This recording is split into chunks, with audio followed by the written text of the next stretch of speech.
नमस्कार साथियों, स्वागत है आप सबका एक बार फिर से आपके अपने YouTube चैनल साइंस गुरुकुल पे। जी हाँ, यहाँ हम लोगों ने शुरू किया था कक्षा 10 विषय विज्ञान अध्याय नंबर 2, जो बोर्ड में काफी महत्वपूर्ण चैप्टर है, 6 नंबर का आता है।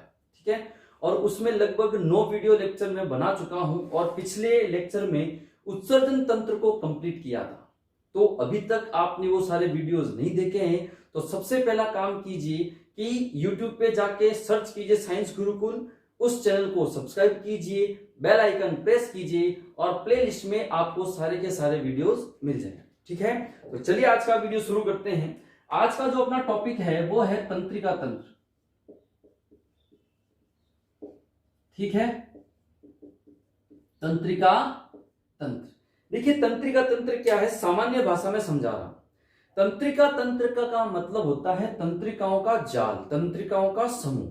ठीक है, या ऐसा कह सकते हैं कि ये जो अपना पूरा सिस्टम है शरीर, ये शरीर अनेक छोटी छोटी इकाइयों या ऐसा कह सकते हैं अनेक छोटे छोटे अंगों से मिलकर बना है और प्रत्येक अंग या प्रत्येक सिस्टम एक दूसरे के ऊपर प्रत्यक्ष या अप्रत्यक्ष रूप से प्रभाव डालता है। ऐसा कह सकते हैं कि एक दूसरे की गतिविधियों को प्रभावित करते हैं, यानी एक दूसरे से कनेक्टेड है, आपस में इनका समन्वय बना हुआ है। तो इस समन्वय को स्थापित कौन करता है? एक ऐसा सिस्टम है, उस सिस्टम को क्या कहते हैं? तंत्रिका तंत्र। ठीक है, ये तंत्रिका तंत्र शरीर के आंतरिक अंगों का बाह्य वातावरण से भी समन्वय स्थापित करता है। समझ में आ रही जी? जैसे कि मान लो किसी गर्म वस्तु को छू लेते हैं तो फटाफट से वहां से हाथ हटाते नहीं हटाते, ठीक है ना? तो इसी प्रकार की कुछ गतिविधियां बाह्य वातावरण से शरीर के आंतरिक अंगों के बीच में समन्वय स्थापित करने वाला सिस्टम कौन है? तंत्रिका तंत्र। आराम से इसको धीरे धीरे पढ़ते हैं, समझते हैं। देखिए शुरू करते हैं सबसे पहले तंत्रिका तंत्र की परिभाषा से। ठीक है, क्या होती है कि ऐसा तंत्र जो बाह्य वातावरण तथा शरीर के आंतरिक अंगों के मध्य समन्वय स्थापित करता है।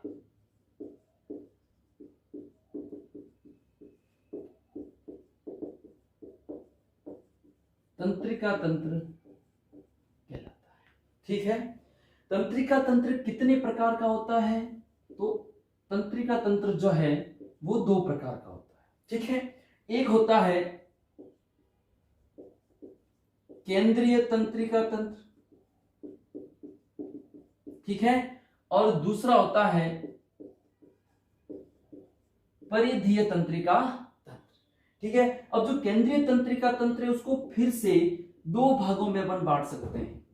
एक भाग है मस्तिष्क, दूसरा भाग है मेरुरज्जु।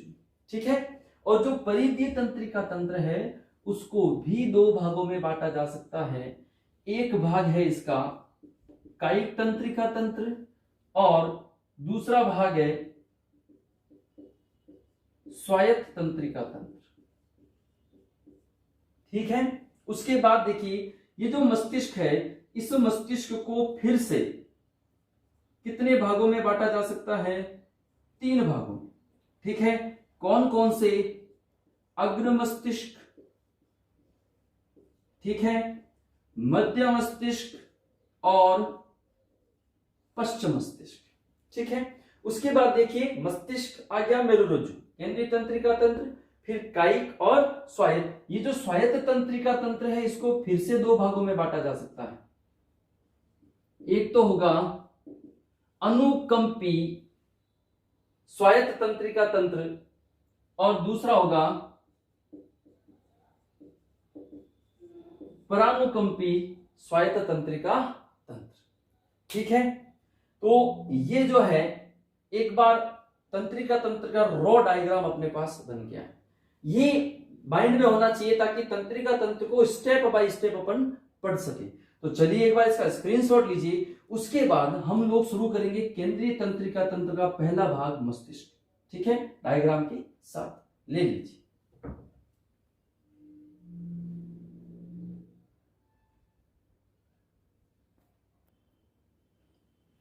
तो चलिए आगे चलते हैं। तंत्रिका तंत्र का पहला हिस्सा केंद्रीय तंत्रिका तंत्र। ठीक है, और इस केंद्रीय तंत्रिका तंत्र में भी सबसे पहले कौन है? मस्तिष्क।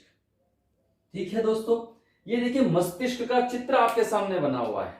ठीक है, मानव मस्तिष्क जो है वो मानव शरीर का केंद्रीय अंग होता है और पूरे शरीर में सबसे जटिल अंग होता है। ठीक है, उसके बाद अगर बात करें तो ये जो मस्तिष्क है वो सूचनाओं के नियमन का काम करता है, यानी सूचनाओं के आदान प्रदान का काम करता है, एक नंबर।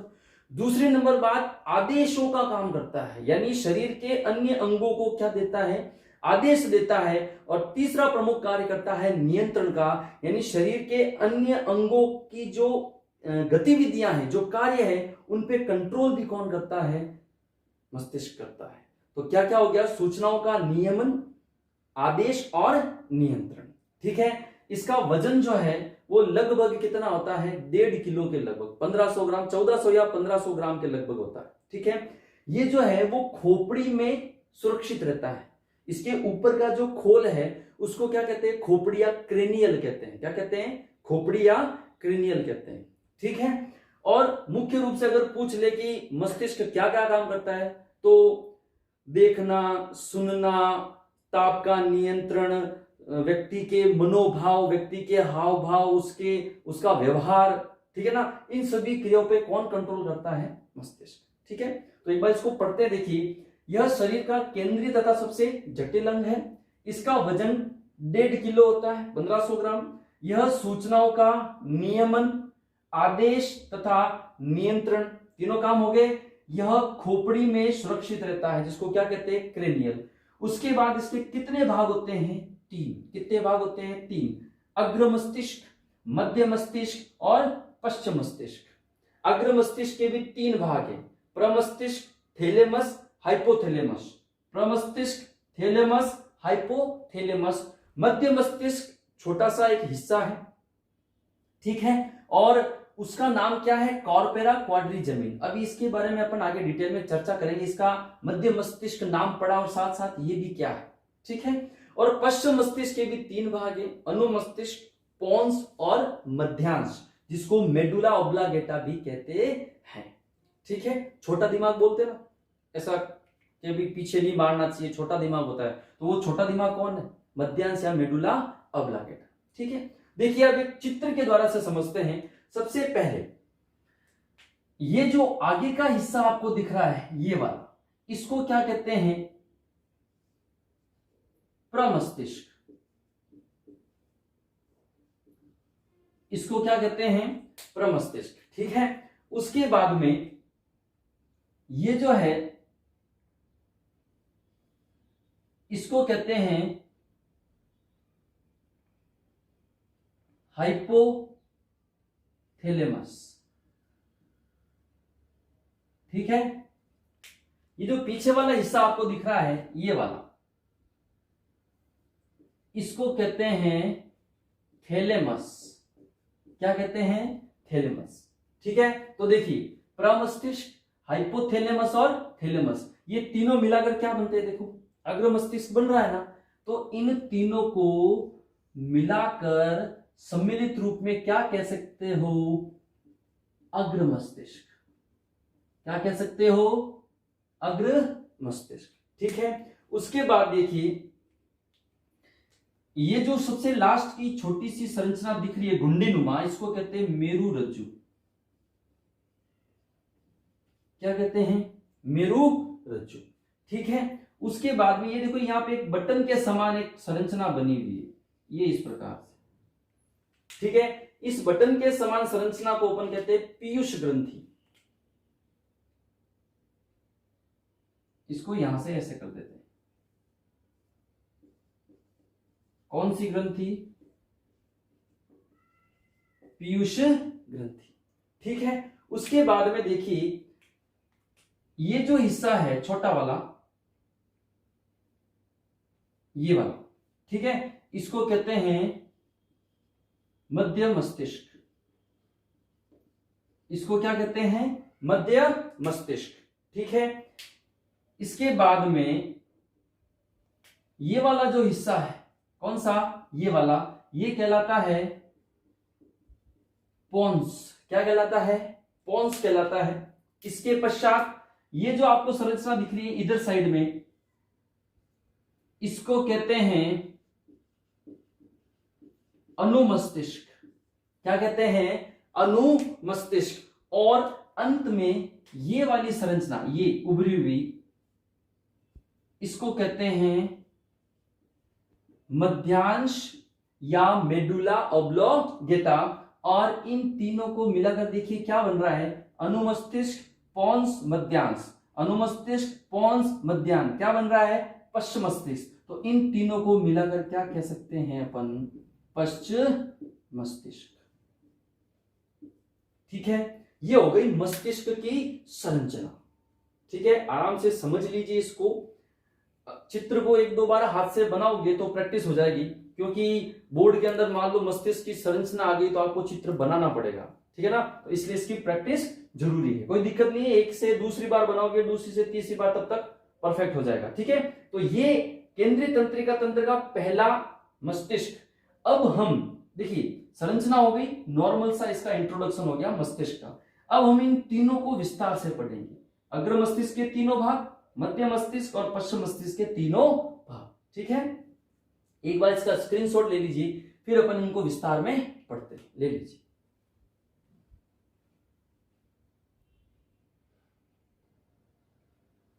तो चलिए आगे चलते हैं।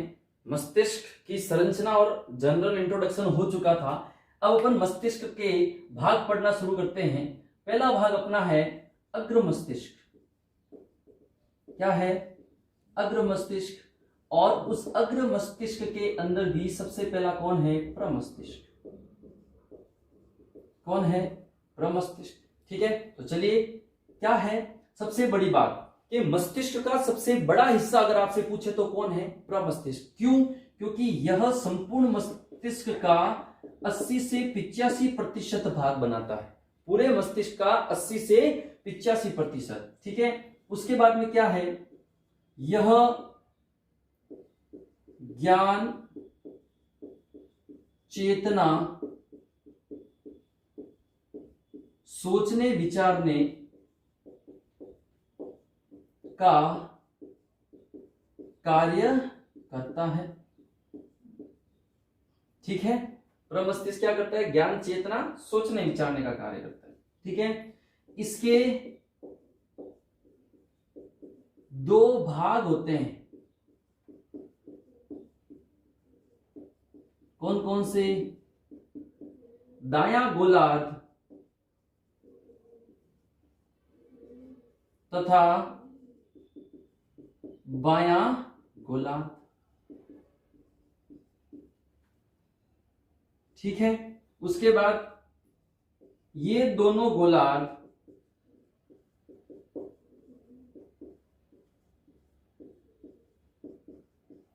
कॉर्पस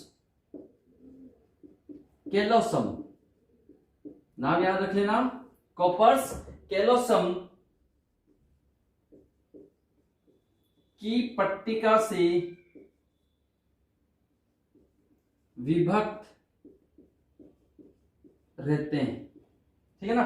मतलब कुल मिला के ऐसा समझ लो कि ये प्रमस्तिष्क है, इसके दो भाग है, ये बीच में एक पट्टिका आ गई, दायां गोलार्ध और बायां गोलार्ध। तो बीच की जो पट्टिका है उसको क्या कहते हैं? कॉर्पस कैलोसम, ठीक है।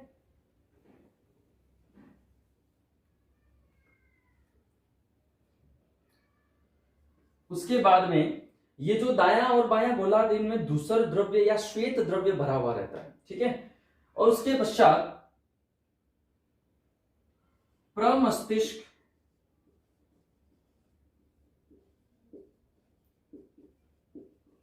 थैलेमस द्वारा घिरा रहता है। प्रमस्तिष्क थैलेमस द्वारा घिरा रहता है। ये प्रमस्तिष्क हो गया आपके। ठीक है, दूसरा जो पार्ट है अपना वो है थैलेमस। छोटा सा भाग है अग्र मस्तिष्क का, मध्य का भाग है थैलेमस। ठीक है, थैलेमस किससे जुड़ा हुआ रहता है? प्रमस्तिष्क से। ठीक है, अब देखिए यह भाग सूचनाओं तथा प्रेरक संकेतों का केंद्र होता है। मतलब क्या हो गया? यानी ऐसा समझ सकते हो कि मस्तिष्क की ओर कोई सूचना आ रही है या मस्तिष्क वापस किसी अंग को कोई आदेश दे रहा है या निर्देश दे रहा है, तो मस्तिष्क से जाने वाली और मस्तिष्क की ओर आने वाली प्रत्येक सूचना या प्रत्येक आदेश कहां से होकर जाएगा? थैलेमस से होकर जाएगा। कहां से होकर जाएगा? थैलेमस से होकर जाएगा। ठीक है, अब देखिए अगला बिंदु, इसका आधार भाग डाइएन्सीफेलॉन, याद रखना, इसका आधार भाग डाइएन्सीफेलॉन होता है, जिस पर, ठीक है, जिस पर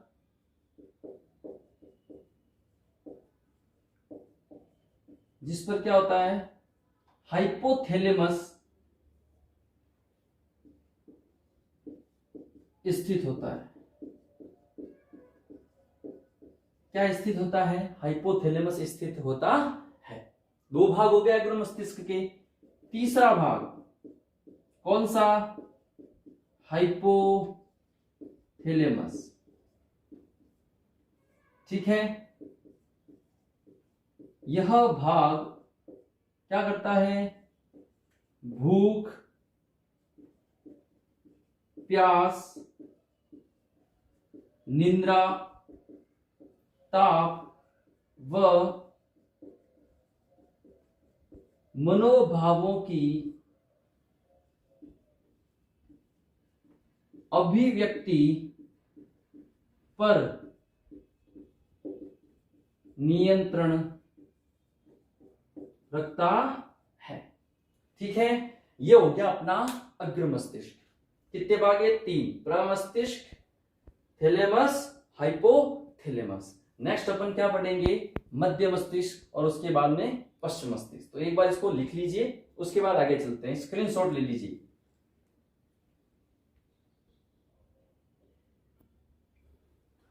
चलिए आगे चलते हैं। मस्तिष्क का दूसरा भाग कौन सा? मध्य मस्तिष्क। मध्य मस्तिष्क। ठीक है, देखिए मध्य मस्तिष्क के बारे में ज्यादा जानकारी नहीं है आपकी बुक के अंदर। सिर्फ इतना बताया गया है कि ये जो मध्य मस्तिष्क है इसके कितने भाग होते हैं? 4 भाग होते हैं। कितने भाग होते हैं? 4। इन चारों भागों का एक ही नाम है। इन चारों भागों का एक ही नाम है और वो नाम है कॉर्पेरा क्वाड्रिजेमिन। इन सबका एक ही नाम है। क्या है? कॉर्पेरा क्वाड्रिजेमिन। इसका कहो तो भी यही है, इसका तो भी यही है, इसका तो भी यही है, इसका। ठीक है, ऊपर के जो 2 भाग होते हैं वो किस काम में आते हैं? तो ऊपर के जो 2 भाग होते हैं वो देखने के काम में आते हैं। यानी जो देखने की प्रक्रिया है वो मध्य मस्तिष्क के ऊपर के कॉर्पेरा क्वाड्रिजेमिन द्वारा नियंत्रित होती है, और नीचे के जो 2 भाग हैं वो किस काम में आते हैं? सुनने के काम में। कौन सी प्रक्रिया? श्रवण प्रक्रिया पे कौन कंट्रोल करेगा? मध्य मस्तिष्क के नीचे वाले कॉर्पेरा क्वाड्रिजेमिन। बस 4 भाग होते हैं, चारों को कॉर्पेरा क्वाड्रिजेमिन कहते हैं। ऊपर के 2 भाग देखने की क्रिया पर कंट्रोल करते हैं और नीचे के 2 भाग सुनने की क्रिया पर कंट्रोल करते हैं। ठीक है, उसके बाद मस्तिष्क का तीसरा भाग आता है पश्च मस्तिष्क।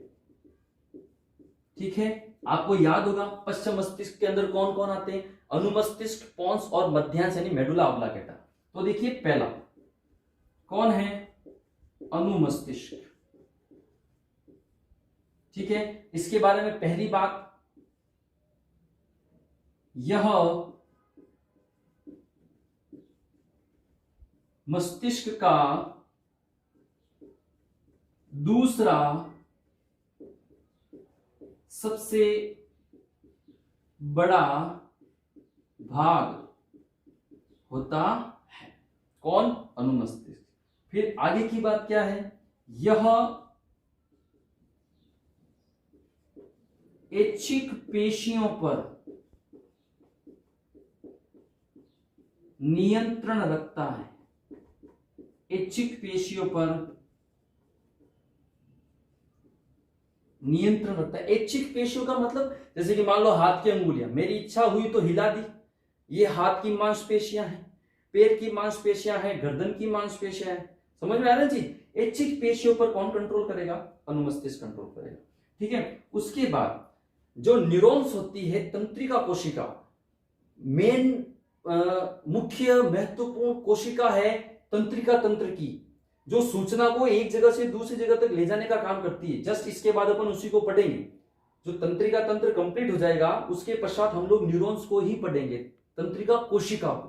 तो न्यूरॉन्स को अतिरिक्त पथ प्रदान करने का या अतिरिक्त सतह प्रदान करने का काम कौन करता है, अनुमस्तिष्क। ठीक है, तो यहां अपन लोग लिख लेते हैं, न्यूरॉन को अतिरिक्त सतह प्रदान करता है। कौन करता है, अनुमस्तिष्क। ठीक है, उसके बाद 2 नंबर पे कौन आता है, पोन्स।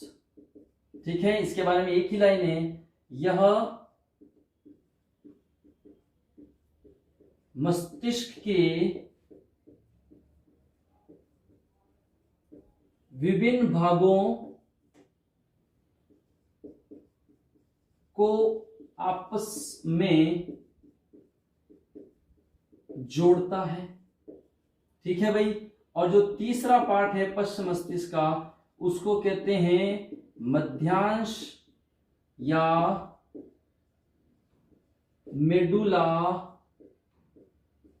ऑब्लोगेटा। क्या कहते हैं, मेडुला ऑब्लोगेटा। ठीक है, तो यह मस्तिष्क का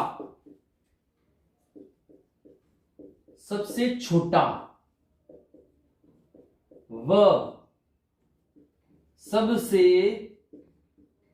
अंतिम हिस्सा होता है।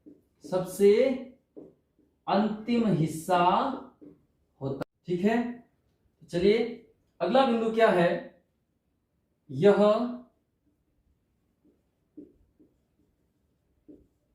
अनैच्छिक